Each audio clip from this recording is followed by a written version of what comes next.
Okay, I'm here to give you my top 5 favorite Martin Scorsese movies. Now, I was tagged by Movie Fanatic about like 2 weeks ago, 2.5 weeks ago, and I'm sorry. First off, I'd like to say thank you, Movie Fanatic, for tagging me. I actually really appreciate it, that you would actually think of tagging me. So nice of you. Thank you. Yeah, so, I always thought people were supposed to get annoyed when they got tagged, but, it's not anything really that big of a deal, and I actually was planning on making something about, favorite movies from a certain director, so. First off, to get some background on Martin Scorsese, he's been directing for a long time. He's actually one of my favorite directors.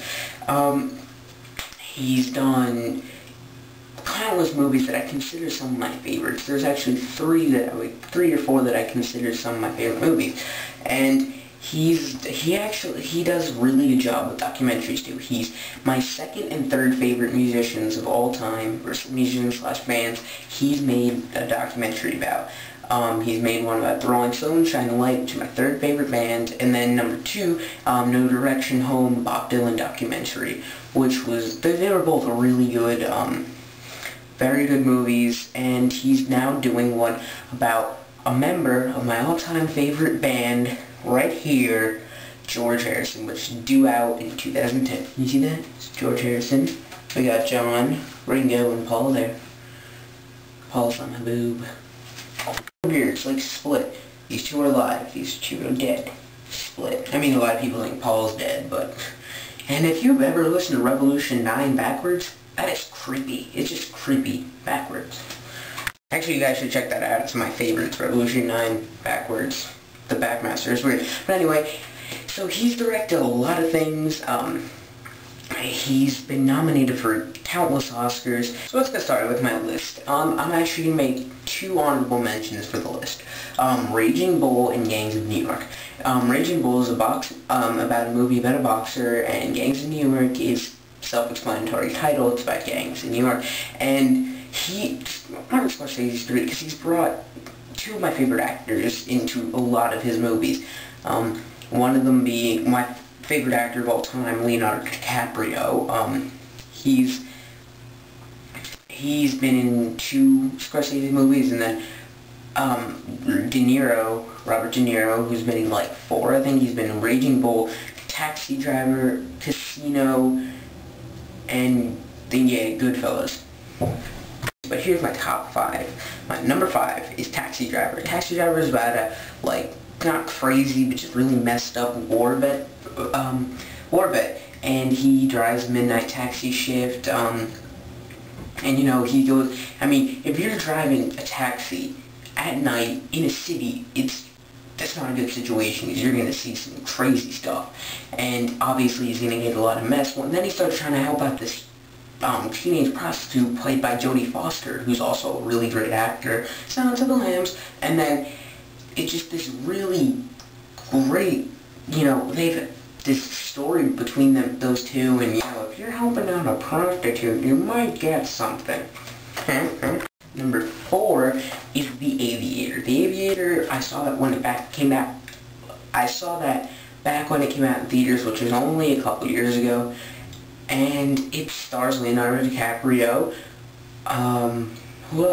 Kate Beckinsale, I think, is in that. And what's her name? Cate Blanchett. Cate Blanchett's in it. And it's about, why I really like it is because it's about making movies, old-fashioned movies. Like Howard Hughes, and his movie's about directing movie about a plane, and just this really great, it's almost a movie of a documentary. It's not really a mockumentary, but it's, it's really profiles his life, and also has a really engaging story, which I love about it. Oh, and I actually wanted to give it a rating. I'd give that one a 9.5 out of 10, and I'd give Taxi Driver a 9 out of 10. Number 3, Goodfellas. Goodfellas is a great movie, and the only reason I don't like it, or the only thing I have against it, and I'm just going to give this away, Casino is my number 2, is because Goodfellas, everybody thinks, overshadows Casino. Casino, I like better. I think it is a better movie, but everybody compares them too much. They are similar in a way, but really, I don't know. Goodfellas tends to outshine Casino. Okay, Casino stars Joe Pesci as he wants to be a mobster. He wants to be a gangster. He kind of ends up in the same situation that Michael Corleone, who becomes Don in The Godfather, except for they have different roads to get in there. Michael Corleone doesn't want to be a mobster, but he eventually becomes one through certain situations, and then Joe Pesci's character really wants to become one, and those movies kind of remind me of each other in that way. But he does crime drama so well that it doesn't feel repeated or redundant throughout the movie, and it really just turns out into a masterpiece, and I'm going to give it a 10 out of 10. Number 2, gave it away, Casino. Casino stars Robert De Niro and Joe Pesci, and what I really love about this movie is the narrative throughout. It has because it's either Robert De Niro or Joe Pesci's narrating what's going on, and it's got really great cinematography, I think, throughout it, and this movie got snubbed at the Oscars.